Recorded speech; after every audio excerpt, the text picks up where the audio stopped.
tingkatkan tekad, kuatkan hati. Negeri ini memanggilmu kawan. Belajar bergerak berbagi untuk negeri. Guru penggerak majukan pendidikan. Guru penggerak menghamba pada murid. Kreatif rancang pembelajaran.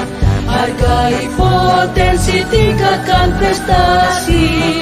Lahirkan profil pelajar Pancasila. Belajar, bergerak, berbagi untuk negeri. Kita menjalin kolaborasi.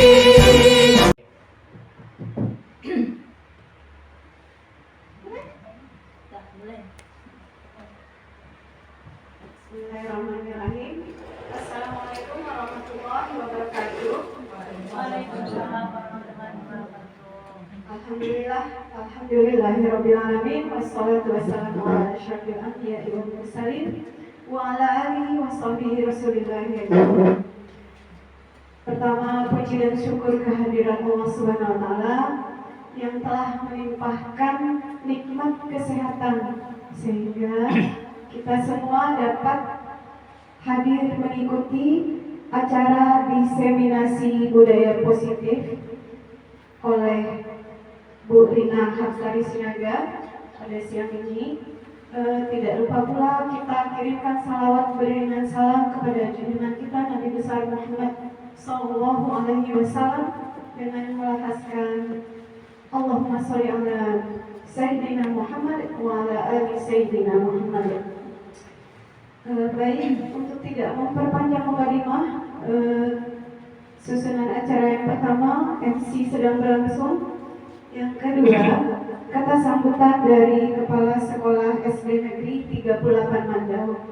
Kepada Kepala Sekolah SD Negeri 38 Mandau, Ibu Jasmani, ruang dan waktu saya persilakan.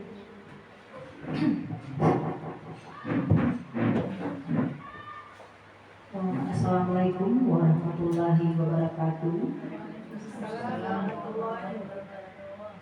Selamat siang dan salam sehat untuk kita semua. Yang saya hormati Majelis Guru SD 38. Puji syukur marilah kita ucapkan kepada Allah SWT yang mana pada siang ini kita masih diberi sehat sehingga kita bisa bernapas sampai saat ini. Dan tidak lupa juga salawat dan salam kita ucapkan kepada Nabi kita yaitu Nabi Muhammad SAW dengan mengucapkan Allahumma shalli alaihi wasallam. Baiklah, untuk pertama ini di sini yaitu ada guru CGP kita yaitu guru penggerak, jadi dia akan melaksanakan dimensi modul yaitu tentang budaya positif. Jadi di sini nanti saya sebagai pembuka makalahnya ini nanti Rina akan menjabarkan tentang apa saja yang termasuk ke dalam budaya positif, baik itu tentang sekolah ya Rina ya, terutama tentang sekolah. Nanti mari sama-sama kita dengarkan apa yang dijabarkan Rina. Di situ nanti ada solusi tanya jawab, ada kan? Nah, jadi apapun yang disampaikan Rina nanti mudah-mudahan kita bisa mengikutinya sampai selesai dan kita bisa bertanya jawab tentang CGP untuk kedepannya. Hanya itu aja yang bisa saya sampaikan. Lebih kurang saya minta maaf. Assalamualaikum warahmatullahi wabarakatuh. Waalaikumsalam.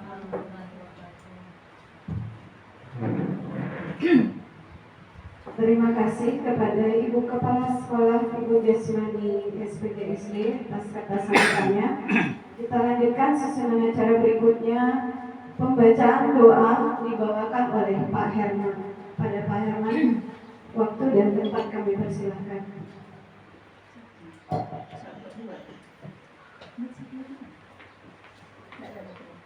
Satu lagi di bawah, satu lagi di bawah. Oh.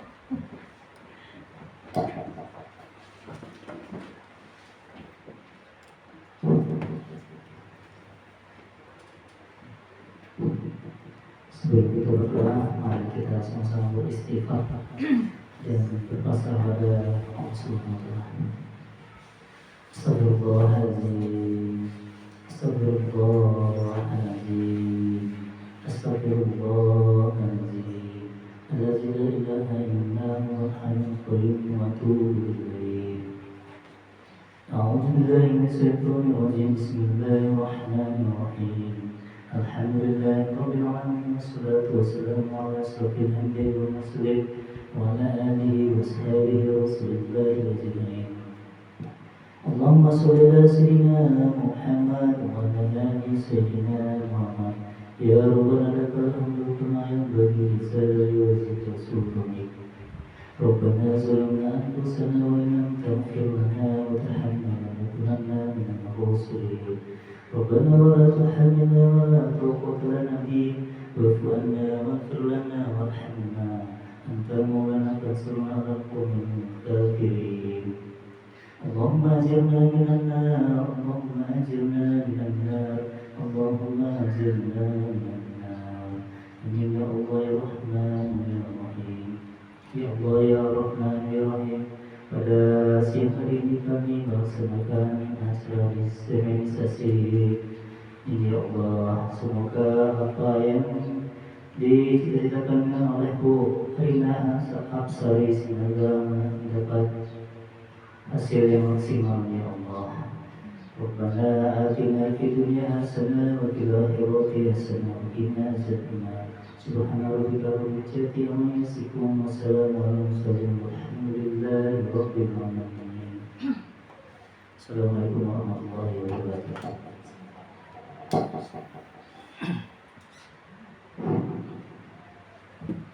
Terima kasih kepada Pak Herman.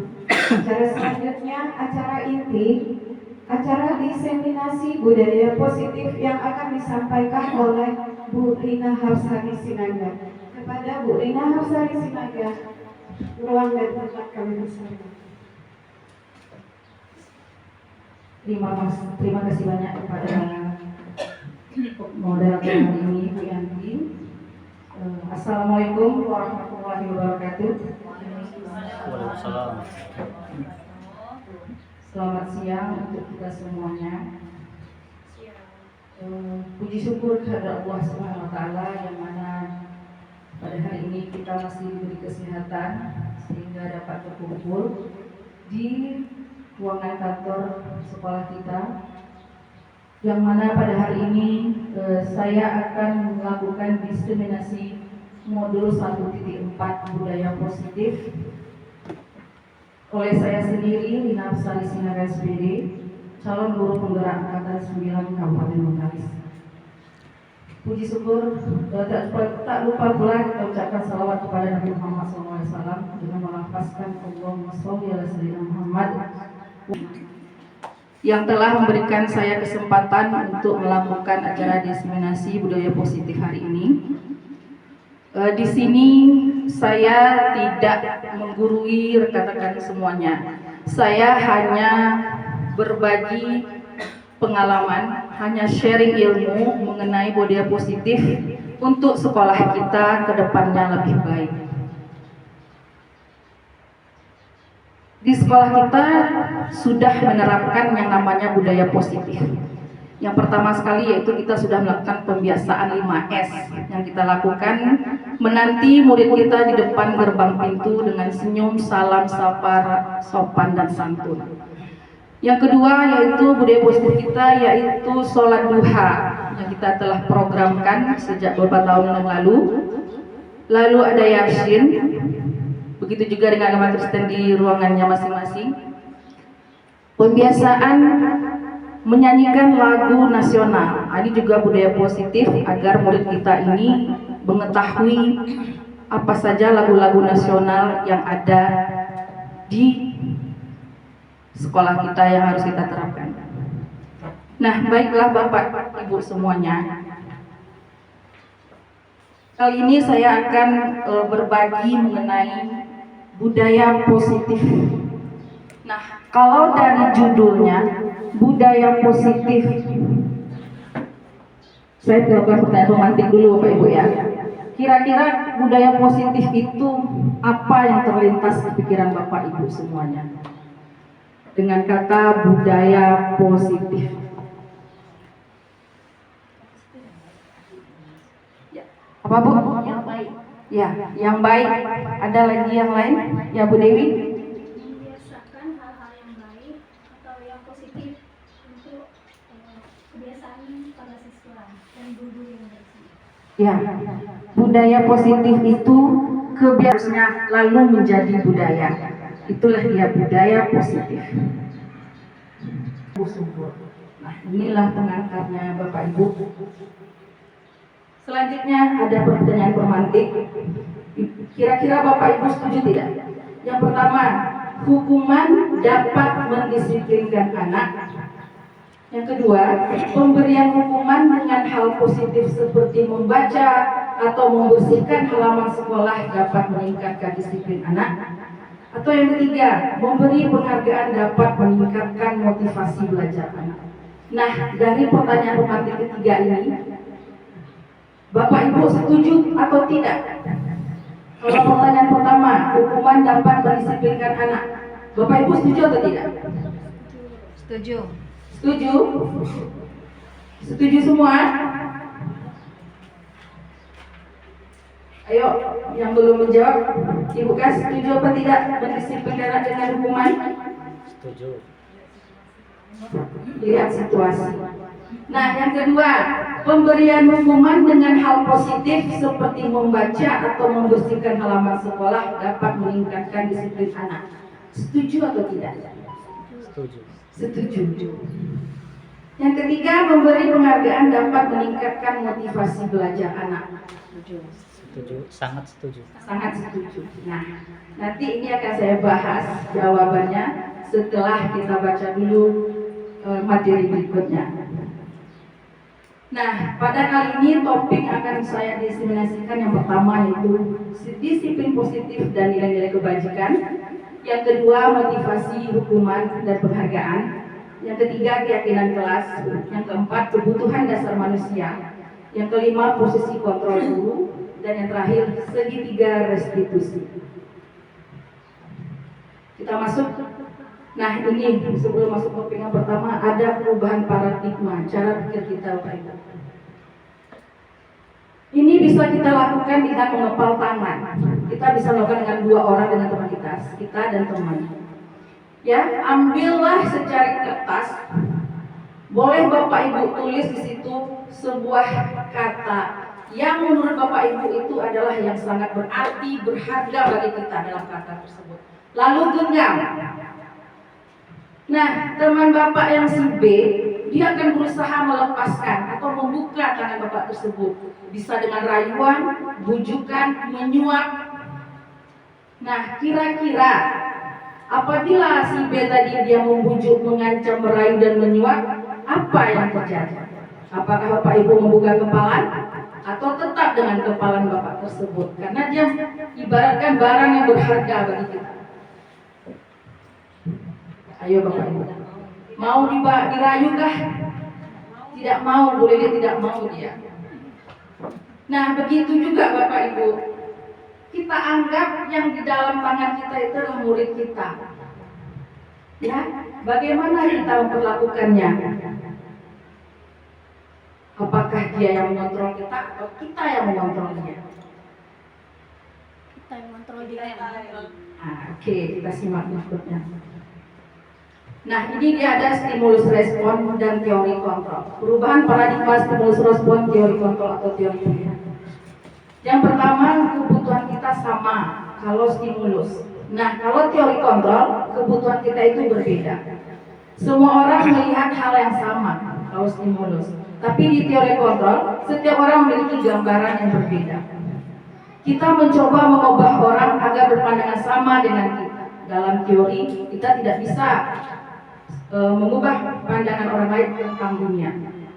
Perilaku buruk dilihat sebagai suatu kesalahan.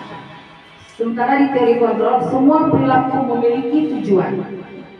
Orang lain bisa mengontrol saya, hanya Anda yang bisa mengontrol diri Anda. Saya bisa mengontrol orang lain, Tapi dalam teori kontrol, Anda tidak bisa mengontrol orang lain. Pemaksaan ada pada saat rujukan gagal. Kolaborasi dan konsensus menciptakan pilihan-pilihan baru. Nah, selanjutnya, disiplin positif. Ketika mendengar kata disiplin, apa yang terbayang di benak atau pikiran Bapak Ibu? Apa yang terlintas? Apa itu disiplin? Taat pada peraturan yang berlaku. Pak Herman mengatakan peraturan berlaku, benar. Ada lain Bapak Ibu? Menegakkan aturan-aturan yang ada. Ya Bu Dewi. Selanjutnya, disiplin positif. Nah, kata disiplin itu apa yang terbayang? Bu Yanti. Hidup style. Tertib, Apa yang sudah ditetapkan. tertib menjalankan aturan yang sudah dijalankan. Ya. Nah, Bapak pendidikan kita Ki Hajar Dewantara mengatakan bahwa di mana ada kemerdekaan, disitulah harus ada disiplin yang kuat. Sungguh pun disiplin itu bersifat self-disiplin, yaitu kita sendiri yang mewajibkan kita dengan sekeras-kerasnya. Tetapi itu sama saja, sebab jikalau kita tidak cakap melakukan self-disiplin, wajiblah penguasa lain mendisiplinkan diri kita. Dan peraturan demikian itulah harus ada di dalam suasana yang merdeka. Dengan kata lain, disiplin yang dimaksud oleh Bapak KHD adalah disiplin diri yang memiliki motivasi internal. Jika kita tidak memiliki motivasi internal, maka kita memerlukan pihak lain untuk mendisiplinkan kita. Nah, disiplin di sini itu maksudnya dari dalam diri kita. Benar, arti kata disiplin itu adalah kata tertib yang harus kita lakukan. Tapi itu munculkan dari dalam diri kita. Jangan dari paksaan orang lain. Mengapa? Apabila sudah tertanam di dalam diri kita yang namanya disiplin, akan menjadi kebiasaan. Kebiasaan itu menjadikan dia budaya. Nah, itu Bu ya. Nilai-nilai kebajikan universal. Nah, ini sifat-sifat positif manusia yang ingin dicapai setiap individu.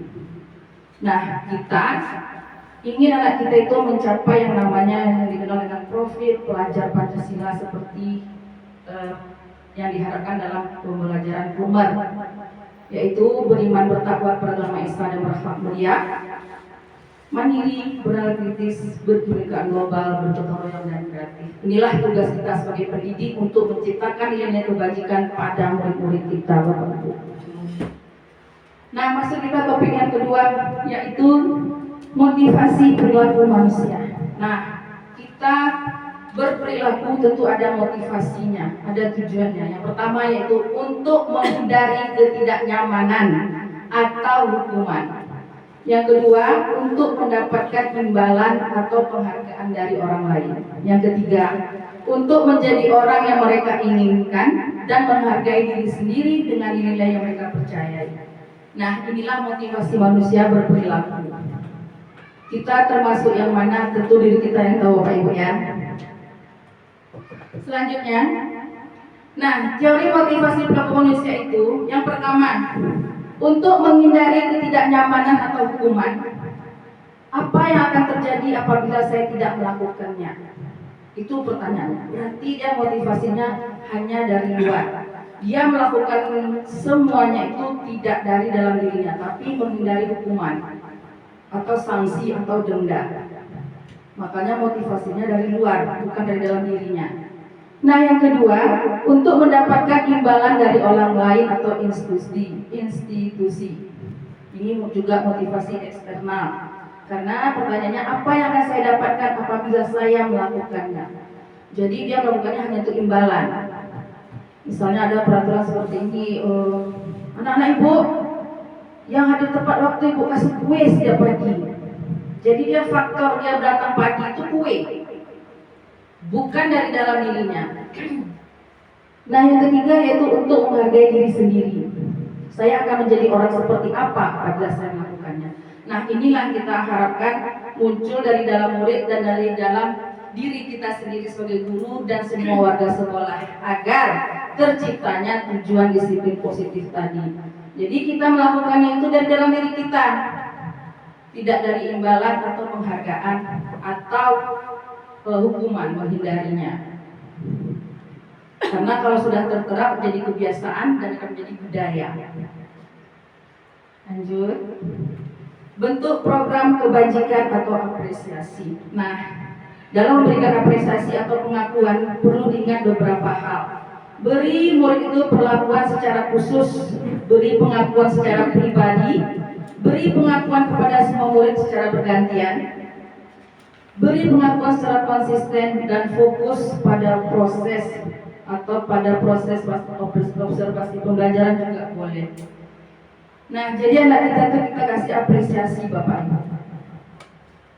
Jangan dikasih penghargaan. Contoh pengakuannya seperti ini, kalimat pembukanya. Kemarin Ibu perhatikan rasa empatimu besar sekali. Situasinya pada saat menolong murid baru di kelas kita. Jadi setiap anak kita itu melakukan satu kebajikan dan saja, kita harus apresiasi agar murid kita itu dia merasa dihargai, diberi pengakuan, dan dia akan melakukan hal yang sama seperti itu dan menjadi kebiasaan. Yang kedua, saya menghargai kepedulianmu. Situasinya pada saat kamu membantu teman-temanmu di tugas kelompok. Jadi jangan lupa Bapak Ibu, setiap anak belajar, baik secara individu atau kelompok, diberikan apresiasi. Baik berupa kata-kata pujian yang menyenangkan hati, tidak langsung mengatakan bahwa tugas kamu jelek, diganti bahasanya menjadi kata yang positif agar mental anak kita dijaga. Karena kita yang namanya mental setiap anak itu berbeda-beda. Apabila dia menerima positif, dia akan berusaha lebih baik lagi. Tapi kalau tidak, yang capek-capek, Ibu aja nggak menghargai kerjaanku. Hanya begitu. Selanjutnya, terima kasih untuk rasa tanggung jawabmu pada saat kamu memungut kertas-kertas yang berserakan ini. Jadi setiap anak melakukan kebajikan memungut kertas saja, itu kita harus kasih apresiasi. Kalau ini kan secara pribadi ya, harus kita kasih agar apa? Memunculkan nilai-nilai kebajikan itu dan bisa diterapkannya. Ibu menghargai ibu saja dari hal yang terkecil, apalagi hal yang terbesar. Berarti dia merasa diakui di sekolahnya, tidak hanya dari nilai sekolah itu. Selanjutnya Bapak Ibu. Nah, ini ada sedikit kuis. Tugas perbedaan hukuman dan konsekuensi. Hukuman dan konsekuensi. Nah, pertanyaan pertama, saya bacakan. Mencatat 100 kali di dalam buku kalimat, saya tidak akan terlambat lagi karena dia terlambat sekolah. Jadi ada itu menulis saya tidak akan terlambat lagi. Kira-kira menurut Bapak Ibu, itu hukuman atau konsekuensi? Hukuman. Yang lain? Bu Yanti? Konsekuensi Bu Yanti. Yang lain boleh ditulis jawabannya di kertas Bapak Ibu, nanti kita samakan hasil jawabannya. Mana yang pas? Mencatat 100 kali dalam buku kalimat anak, saya tidak akan terlambat lagi karena anak tersebut terlambat sekolah. Itu hukuman atau konsekuensi? Ini biasa kita dengar ya Bapak Ibu ya. Tulis ya, pertanyaan pertama ya. Yang kedua, lari mengelilingi lapangan basket 2 kali karena terlambat hadir di sekolah. Kita umpamakan lari mengelilingi lapangan sekolah 2 kali karena terlambat. Itu hukuman atau konsekuensi? Hukuman. Hukuman boleh. Kalau yang awal tadi konsekuensi. Yang ketiga ya, berarti hukuman, ada konsekuensi. Yang kedua sepakat hukuman. Oke. Yang ketiga, murid diminta untuk push up 15 kali karena tidak menggunakan masker di sekolah. Hukuman. Yang keempat, menggantikan kertas tugas teman yang telah dicoret-coretnya. Konsekuensi. Membersihkan tumpahan air di meja tulis karena tersenggol pada saat belajar. Konsekuensi. Murid disuruh untuk tidak mengenakan sepatu seharian di sekolah karena tidak mengenakan sepatu warna hitam. Hukuman. Lari mengelilingi lapangan basket 2 kali karena terlambat 10 menit untuk pelajaran PJOK. Hukuman apa konsekuensi Pak Ibu? Hukuman.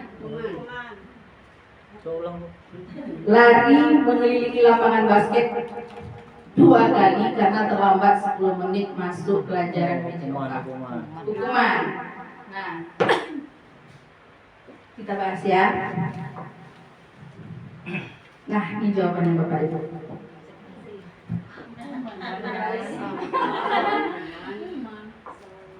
Mencatat 100 kali di dalam buku kalimat saya tidak akan terlambat lagi, itu termasuk hukuman Bapak Ibu. Kenapa termasuk hukuman? Supaya nggak jerah. Apa? Supaya jerah ya. Supaya jerah kata Pak Herman. Tapi boleh kan? Ya, Izin bertanya ya. boleh silakan Pak Herman. Sebenarnya sih menurut saya ya, hukuman atau konsekuensi itu sama tapi berbeda. Ya. Nah, Terus? biasanya hukuman ini berhubungan dengan tindakan sebab dan akibat. Apa sebabnya lalu akibatnya apa? Tapi kalau konsekuensi ini memang mendekati hukuman, tetapi yang lebih tepatnya ada prinsipnya. Konsekuensimu apa? Ada perjanjian. Jadi hukuman tidak menggunakan istilahnya tidak perjanjian, tapi konsekuensi itu adalah perjanjian. Hukuman mutlak.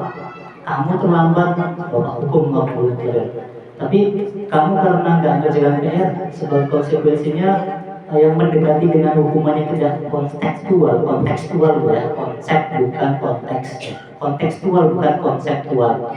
Nah, tapi coba kamu ya seperti pernyataan pertama itu tadi, menulis saya tidak, itu memang kalau dibuat 100% secara konteks, dia itu 60 sebagai konsekuensi, 40% hukuman. Hukumannya karena fisiknya capek dia 100 kali kan gitu. Konteksnya atau konsekuensinya dia tidak akan menimbulkan jerah gitu. Tidak menimbulkan besok kalau bisa nggak usah diulangi lagi karena ada secara fisiknya 100 nulis 100 tadi udah capek gitu. Itu sih menurut saya yang dari hukuman atau konsekuensi gitu. Mungkin ada tambahan yang lain. Jadi sebelumnya ada hukuman dapat. Ya, silakan Tugas Mida. Saya coba menambahkan sedikit dari yang Pak Herman. Kalau menurut pandangan saya, konsekuensi itu adalah sesuatu yang sudah kita sepakati sebelumnya dengan anak. Jadi kita udah buat perjanjian sama anak, jika kamu melakukan ini, maka nanti kamu akan begini. Jadi dari awal kita masuk, kita sudah membuat suatu peraturan atau hal-hal yang akan kita lakukan di kelas nanti atau kita terapkan. Nah, jika anak itu berbuat ini yang akan diterimanya. Tapi kalau hukuman menurut saya bisa itu dengan tiba-tiba. Jika saat itu dia melakukan kesalahan tapi tidak ada dalam konsekuensi atau kesepakatan yang sudah kita buat atau kita yang bersama tadi, sudah kita sepakat bersama tadi, bisa di luar dari itu. Nah, itu jatuhnya ke hukuman. Misalnya enggak ada, ya seperti tadi lah. Misalnya terlambat itu jadi tidak akan itu kan tidak ada kita konsep akan begitu dia. Kalau konsekuensi ini, kalau menurut saya udah kita sepakati dan udah kita konsep. Kalau begini, nah ini yang akan diapain. Tapi kalau hukuman enggak, itu menurut saya. Ya, terima kasih. Masih ada Bu? Masih ada satu lagi. Silakan Bu Yanti. Ada dari jawaban yang sudah ada, ini hukuman, ini konsekuensi. Konsekuensi di situ ada 3, menggantikan kertas tugas teman yang telah dicoret-coret, kemudian membersihkan tumpahan air di meja tulis karena tersenggol pada saat belajar. Kemudian yang rancu saya yang konsekuensi yang ketiga, lari mengelilingi lapangan basket 2 kali karena terlambat 10 menit untuk pelajaran PJK. Menurut saya konsekuensi, kalau berdasarkan contoh, kita melakukan sesuatu yang merugikan seseorang, menggantikan kertas tugas teman, kemudian yang telah dicoret-coret, ada konsekuensinya. Kemudian yang nomor 2, membersihkan tumpahan air. Dia melakukan suatu kesalahan, menumpahkan air yang merugikan suatu teman atau lingkungan di sekitarnya. Meja tulis berserakan, akhirnya ada konsekuensi, suruh membersihkan. Kalau yang ketiga, lari mengelilingi lapangan basket 2 kali.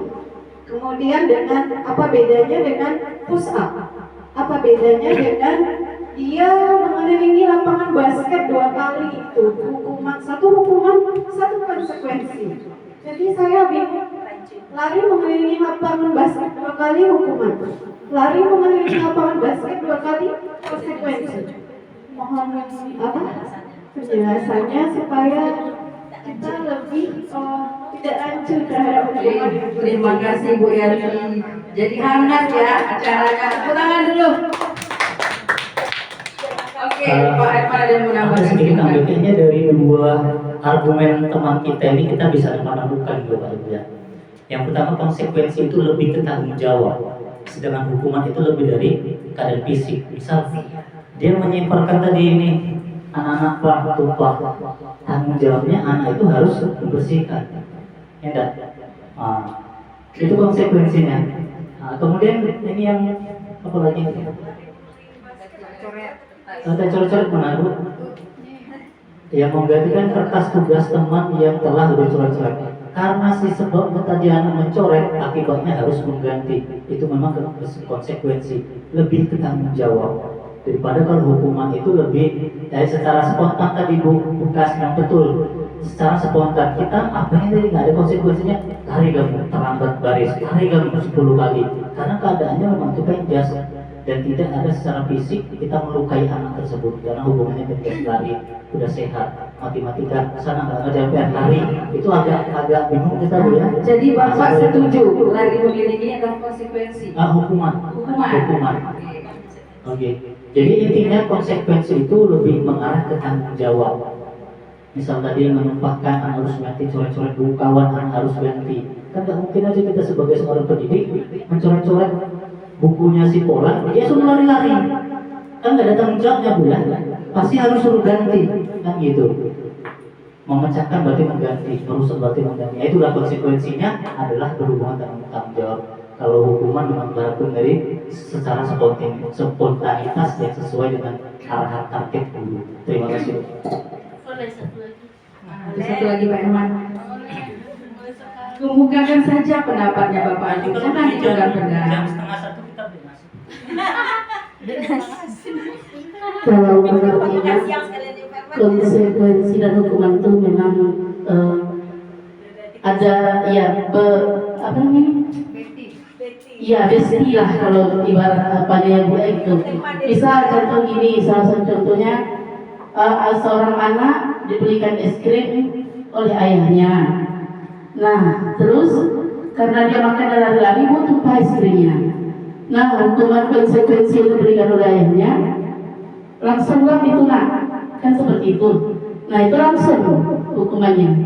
Dan selanjutnya dia memberikan hukuman selain konsekuensi tadi ya, hukumannya anak bapak tidak boleh lagi makan es krim selama seminggu atau 2 minggu, itu hukumannya. Konsekuensinya tadi disuruh melak langsung dan hukumannya tidak boleh makan es krim. Ya, kasih tepuk tangan untuk rekan kita semua. Terima kasih. Memang benar yang dibilang oleh rekan semuanya, Bukas, hukuman itu memang tiba-tiba terjadi. Tidak ada konsekuensi, tidak ada perjanjian sebelumnya, dan dia melibatkan satu arah. Kita nih sebagai guru, ini murid terlambat kamu nak bersihkan WC, kan satu arah Pak. Hanya keinginan guru saja, membersihkan WC, memungut sampah, tidak ada perjanjian sebelumnya yang dibuat. Makanya dia jatuh ke hukuman seperti yang pertama, kedua, dan ketiga. Nah, konsekuensi itu yang sudah kita sepakati bersama dengan murid. Kalau kamu begini, ini konsekuensinya. Nah, hukuman itu sifatnya melibatkan satu arah. dampaknya jangka panjang Bapak Ibu. Dia memaksa. Anak setuju apa enggak? Paksaan yang kita kasih ke mereka, yang kita lakukan beberapa waktu yang lalu itu paksa. Hanya satu guru, tidak ada konsekuensinya. Anak itu apakah dongkol, marah, benci, itu dalam hatinya. Karena hanya satu arah. Sifatnya paksaan, dampaknya panjang sekali, waktu yang panjang. Makanya ada anak kita itu mengingat kita sebagai guru ini, katanya gitu. Memang itu terbukti dari konsep-konsep ini lah Bapak Ibu selama saya mendalami CGP. Makanya saya beritahu rekan-rekan saya, ikutilah program ini. Kita dibiayai, kita dapat ilmu, dapat fasilitator hebat, pengajar praktik hebat, kita dibantu dalam tugas tidak mengerti, 24 jam fasilitator menerima teleponan kita, kecuali tidur. Itu yang saya rasakan sampai modul 14 selama 2 bulan. Karena dalam CGP ini 10 modul, jadi 6 modul lagi. Sekarang masuk modul kelima. Nah, konsekuensi benar yang Ibu katakan, ada kesepakatan terlebih dahulu. Ada konsekuensi melibatkan dua pihak. Jadi anak dampaknya ada, Bu Rina, ada, tapi pendek jangkanya karena sudah hasil kesepakatan bersama. Itu bedanya Bapak Ibu. Nah, pertanyaan Bu Yanti, ini kok lari memilih lapangan basket 10 menit terlambat, kok bukan hukuman, sementara ini hukuman. Dia ada korelasi atau hubungan. Ini kan pejok Bu Yanti, materinya kan pelajaran pejok. Kalau dia terlambat, lari 2 kali itu masih masuk dalam pelajarannya. Ada kan lari estafet di kelas, nah itu masih masuk. Seperti nanti misalnya dia tidak mengerjakan PR, konsekuensinya di sekolah sudah dibuat. Apa kali-kali ke depan? Kali 9. Boleh Bapak Ibu, karena materinya berhubungan, korelasi. Jadi kalau anak nggak buat PR, suruh bersihkan besi hukuman. Nah, jadi marilah kita hindari hukuman yang bersifat satu arah ini. Inilah kemarin yang dibicarakan itu dampaknya sangat panjang. Apalagi kalau kita, nanti kita bahas materi berikutnya. Ada satu lagi materi yang mengena di hati kita Bapak Ibu. Ya, jadi udah ya. Konsekuensi itu melibatkan dua pihak. Sudah ada kesepakatan, dampak yang terjadi pada murid hanya pendek Bapak Ibu. Tapi kalau hukuman melibatkan satu pihak, bersifat paksaan dan jangka waktunya panjang. Menimbulkan rasa tanggung jawab anak juga. Nah, jadi kalau dia konsekuensi benar dibilang Bapak Ibu tadi ada tanggung jawabnya. Dia udah meyakini, udah sepakat bersama dengan gurunya, berarti itu tanggung jawab dia. Jadi kalau dia merasa ada sanksi atau konsekuensinya, dia tidak akan merasa lama karena udah disepakati. Nanti Bapak Ibu ya. Nah, ini dia perbedaannya, lebih jelasnya.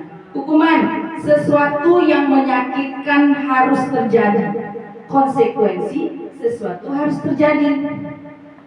Membuat anak sakit fisik maupun hati untuk jangka waktu yang lama. Kalau konsekuensi, membuat anak merasa tidak nyaman dalam jangka waktu pendek.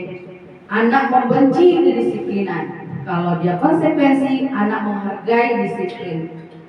Hukuman adanya paksaan.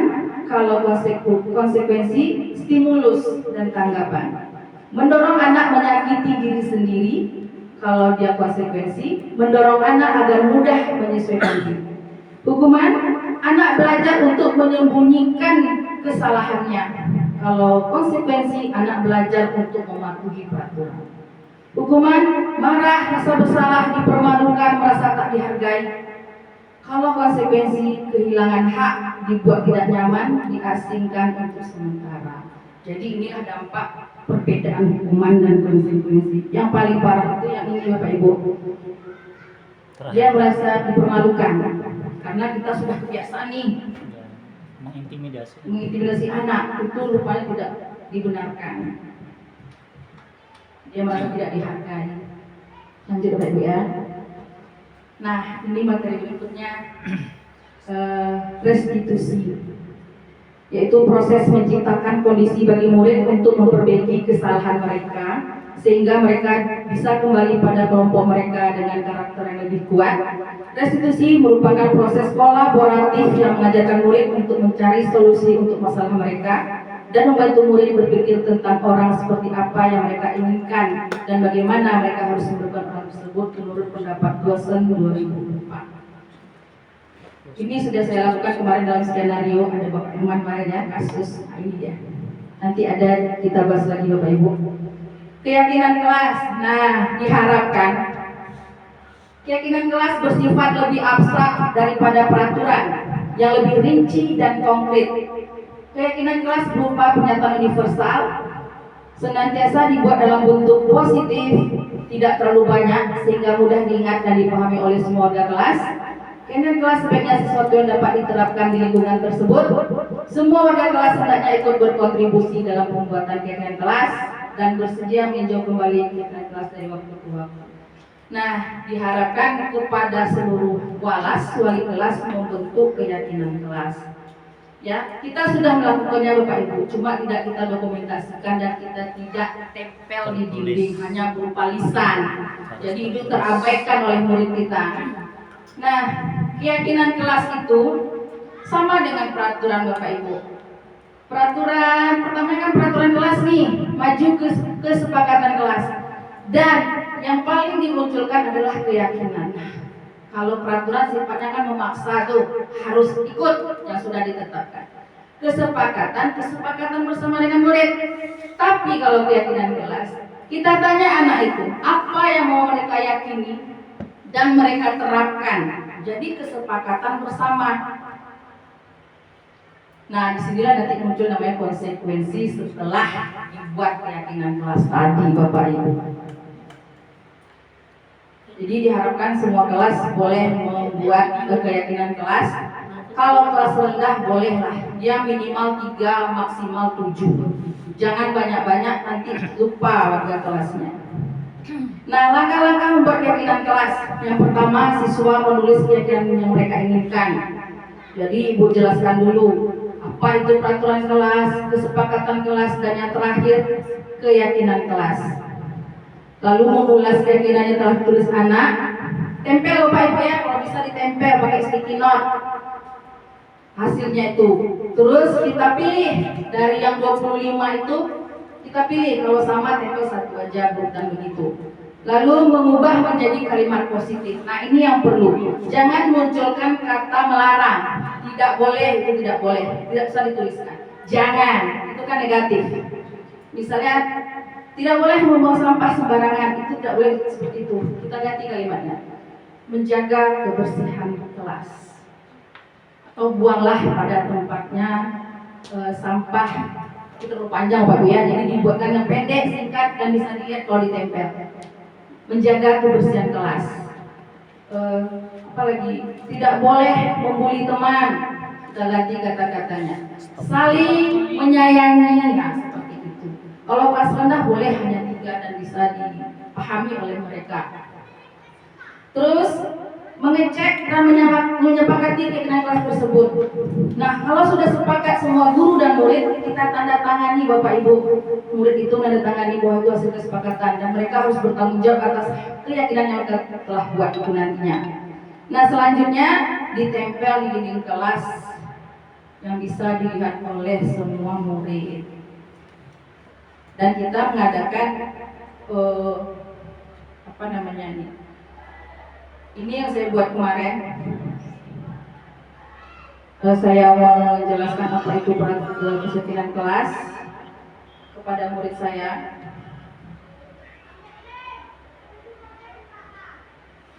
Benar-benar saya tanya kemarin tuh Bapak Ibu, yang kamu yakini benar-benar, yang benar-benar akan kamu terapkan. Jangan hanya sekedar tinggal dalam karton cantik di dinding itu.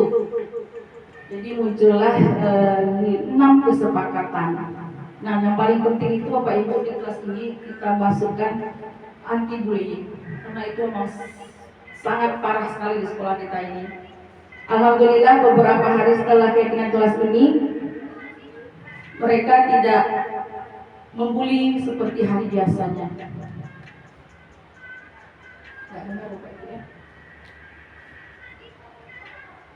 Nah, nanti ditempelkan hasil dia menulis menggunakan sticky note seperti di gambar.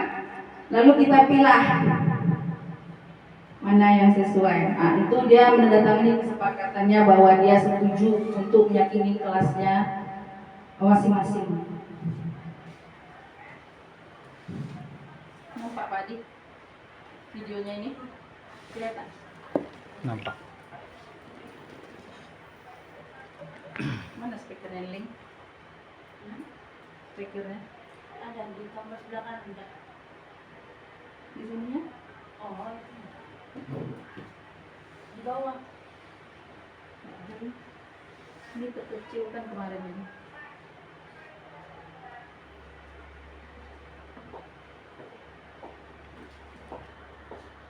Diterapkan terutama wali kelas masing-masing. Ini harus ditempel karena kalau datang pengawas ini sudah masuk Bapak Ibu keyakinan kelas kita harus ada di dinding dan sepakati bersama. Sesuaikan tahapan-tahapannya dan didokumentasikan apabila nanti perlu. Bapak Ibu ya. Selanjutnya, nah ini dia peraturan dan perbedaan dengan keyakinan kelas. Jadi kalau keyakinan kelas itu dia menumbuh disiplinkan tanggung jawab, menghormati orang lain, keselamatan, kesehatan, menghormati orang lain dan bersabar. Itulah yang kita harapkan ada di keyakinan kelas kita masing-masing. Ya Bapak Ibu ya. Selanjutnya, nah ini dia kebutuhan dasar manusia ada 5. Pertama, bertahan hidup. Kedua, kasih sayang dan rasa diterima. Ketiga, kebebasan. Keempat, penguasaan. Dan kelima, kesenangan. Nah, anak-anak kita itu kan kalau dia melakukan kesalahan, kita langsung mengasih hukuman tanpa kita tanya dulu kenapa dia seperti itu. Kadang Bapak Ibu, anak itu misalnya dia terlambat ke sekolah, kita tanya dengan nada keras. Kita tidak tahu di sebalik itu apa yang terjadi dia terlambat itu kan Bapak Ibu. Apakah dia di rumah diberi kasih sayang? Apakah dia ada kebebasan di rumah? Nah, seperti yang saya alami di kelas saya, itu ada murid saya itu caper kalau kita bilang cari perhatian. Jadi setelah mempelajari modul ini, saya telusuri memang seperti itu keadaannya. Orang tuanya sudah tidak tinggal serumah. Ayahnya sudah meninggal, ibu jauh, tinggal sama kakak, ini tidak ada yang memperhatikan. Nah, kenapa kamu tidak PR terus?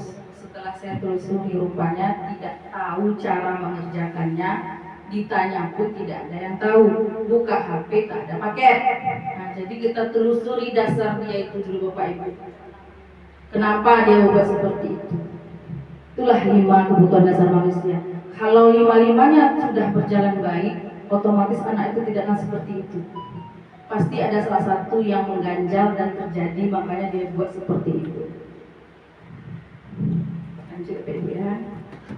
Nah, ini dia 5 posisi kontrol room. Ini yang kita punya Bapak Ibu. Pertama sebagai penghukum, yang kedua pembuat merasa bersalah, ketiga sebagai teman, keempat sebagai pemantau, dan kelima sebagai manajer. Kita diharapkan sebagai guru ada di posisi pemantau dan manajer. Kalau minimalnya teman, jangan sebagai penghukum atau sebagai pembuat merasa bersalah. Posisi kita sebagai guru. Nah, mengapa? Nah, ini dia pernyataan yang sering kita ucapkan kepada anak. Saya kecewa sekali dengan kamu. Nah, itu dia kita di posisi pembuat merasa bersalah. Saya kecewa dengan kamu. Biasanya kamu tidak seperti itu. Jadi anak itu merasa bersalah aja dia Pak. Kita tidak membangun lagi yang dia salah itu. Terus kamu tidak pernah benar melakukannya, itu penghukum. Apalagi dipakai dengan mata melotot, menunjuk-nunjuk. Itu termasuk penghukum. Salah itu, bukan kayak gitu. Itu penghukum Bapak Ibu. Terus ayolah lakukan demi Bapak Ibu, itu sebagai teman. Saya pernah melakukan seperti teman ini tanpa saya sadari sebelum CGP.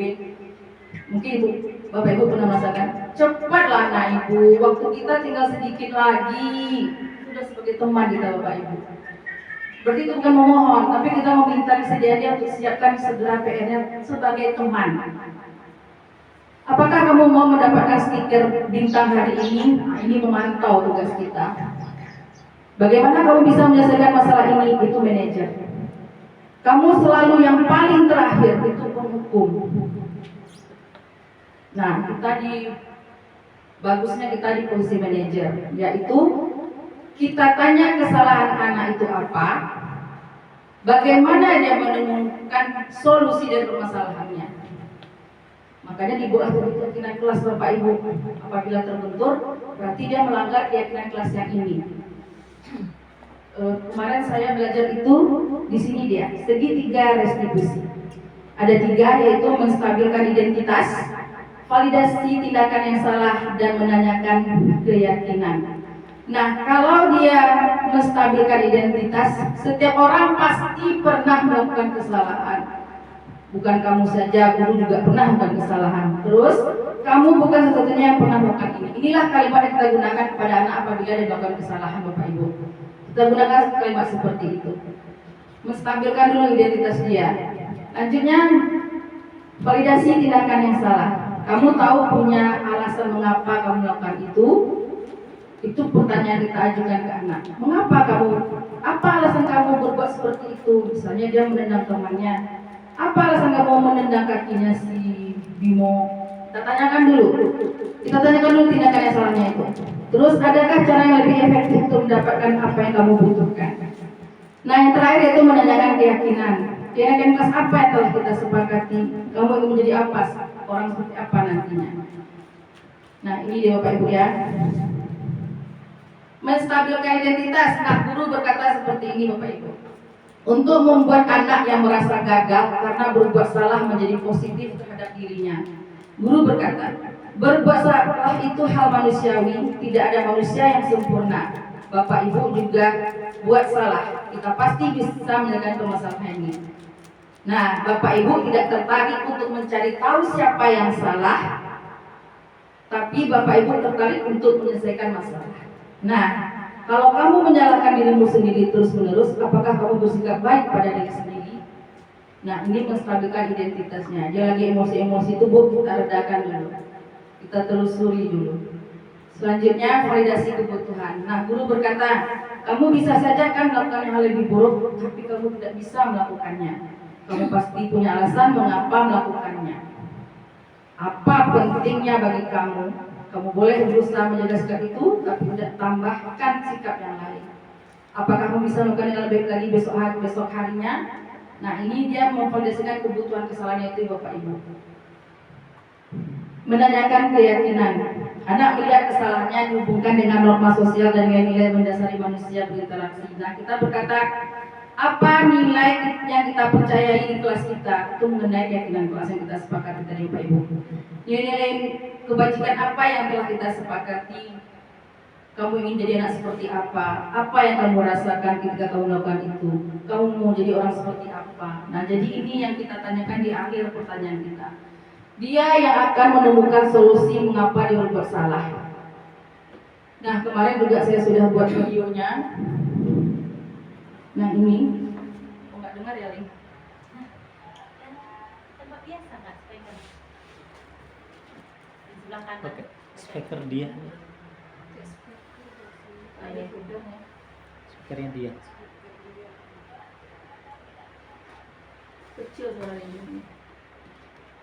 Nah, ini kemarin sudah ada beberapa guru yang melihat saya melakukan segitiga restitusi. Ini skenario Bapak Ibu ya, karena tugasnya skenario.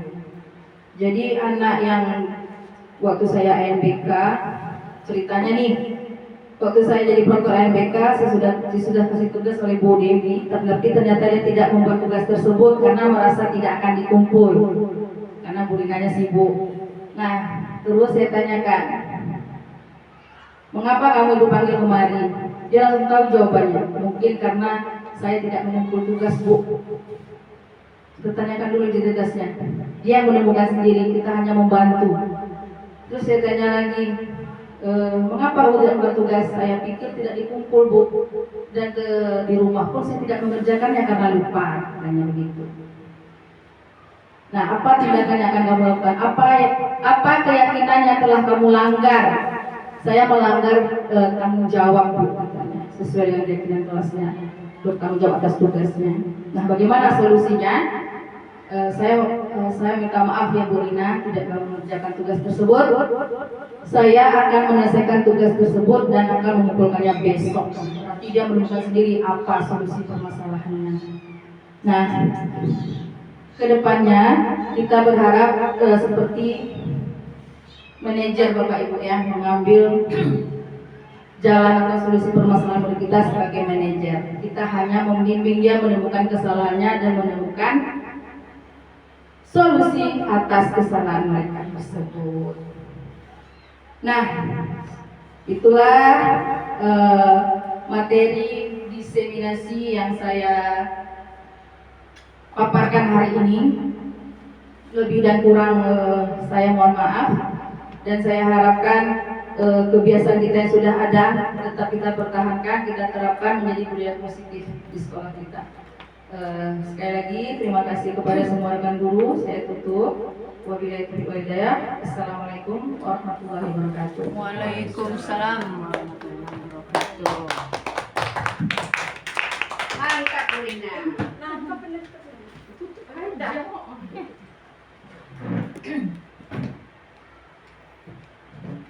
Demikian tadi paparan materi yang disampaikan oleh Bu Rina Hapsari tentang diseminasi budaya positif di sekolah.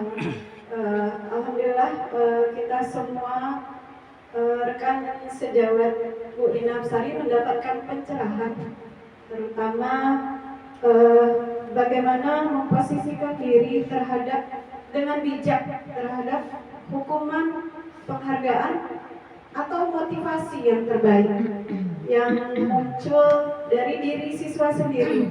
Dan yang paling utama tadi yang sangat bermanfaat adalah bahwa perlunya dibuat keyakinan kelas sehingga siswa ketika melakukan kesalahan menyadari sendiri dan langsung memperbaiki apa yang telah siswa perbuat.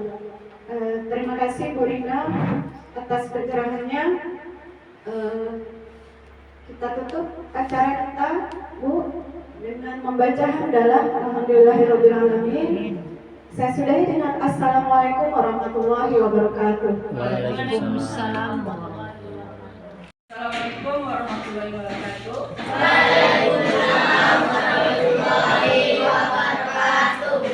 Nah, anak-anak ibu semuanya, pada kesempatan kali ini ibu ingin kamu membuat yang namanya nanti keyakinan kelas. Nah, dengar keyakinan kelas kan? Nah, di kelas 5 dulu buat kan? Buat. Nah, karena kita udah naik kelas, tentu keyakinan kita berbeda mungkin. Nah, keyakinan kelas itu apa? Nilai-nilai kebajikan yang berdasarkan keyakinan kita bersama, kita jalankan bersama, dan konsekuensinya kita terima juga bersama. Nah, kita kan ingat tuh peraturan kelas. Apa itu peraturan kelas? Peraturan yang dipatuhi siswa. Ya, peraturan yang dipatuhi siswa. Nah, peraturan itu ada sanksinya. Nah, kalau di kelas kita buat namanya kesepakatan kelas, dan ujungnya nanti menjadi keyakinan kelas kita yang kita yakini, yang mau kita buat hari ini. Apa itu Bu contohnya? Nah, yang pertama Ibu anggap contohnya seperti ini: masuk tepat waktu, pulang tepat waktu. Nah, itu namanya apa? Peraturan. Keyakinan tidak? Keyakinan kita loh di kelas ini. Ibu menetapkan masuk jam ini, datang jam segitu. Itu namanya disiplin. Nilai kebajikannya jatuh ke disiplin. Misalnya saling menghargai, itu termasuk juga keyakinan kelas. Nah, apalagi contoh selain itu? Coba. Piket boleh. Nah, dibuat kalimatnya yang bagus dan positif. Contohnya, kalau kita piket berarti kita menjaga kebersihan. Kita boleh dibuat nanti menjaga kebersihan kelas dan lingkungan sekolah. Nanti akan Ibu kasih ini kertas. Masing-masing kamu harus menuliskan di sini 1 buah saja keyakinan kamu. Misalnya kamu membuat dilarang membuang sampah sembarangan. Ya, tidak boleh memakai kata negatif. Tidak itu negatif. Jadikan kata yang positif. Berarti kalau dia dilarang membuang sampah sembarangan, kalimat positifnya itu mana? Menjaga kebersihan. Tidak menggunakan kata tidak atau dilarang atau jangan. Itu kan negatif ya. Nah, pakai kata-kata yang positif. Seperti tadi aku bilang, saling menghargai teman, berkata sopan dan santun contohnya. Nah, apabila itu udah kamu tulis di sini, nanti kita sepakati berapa buah yang kita ambil keyakinan kelas kita, masa banyak 6 saja cukup. Ya. Nah, ingat, keyakinan kelas yang kamu tulis itu benar-benar dari diri kamu sendiri. Mengapa? Karena nanti kamu yang akan menjalaninya. Ya kan? Dari semuanya nanti kita pilih menjadi 6, itu kamu yang akan menjalaninya. Kamu yakini, kamu lakukan, bukan hanya sekedar tinggal di kertas. Ya? Seperti contoh tadi, disiplin waktu. Kerjakan. Termasuk datangnya, termasuk mengumpulkan tugasnya. Kalau disiplin itu semua ya, pakaian seragamnya, namanya disiplin. Kesemuanya masuk. Nah, jadi itu contoh beberapa edukasi tentang keyakinan kelas. Yang kamu yakini, kamu tuliskan nanti di kertas stik 5 ini. Ya, kalau udah selesai, tempel di papannya rapi. Paham? Nah, aku kasih ya sticky note-nya. Ini namanya sticky note. Jangan lupa tulis namanya. Di bawah, di atas boleh. Di belakang.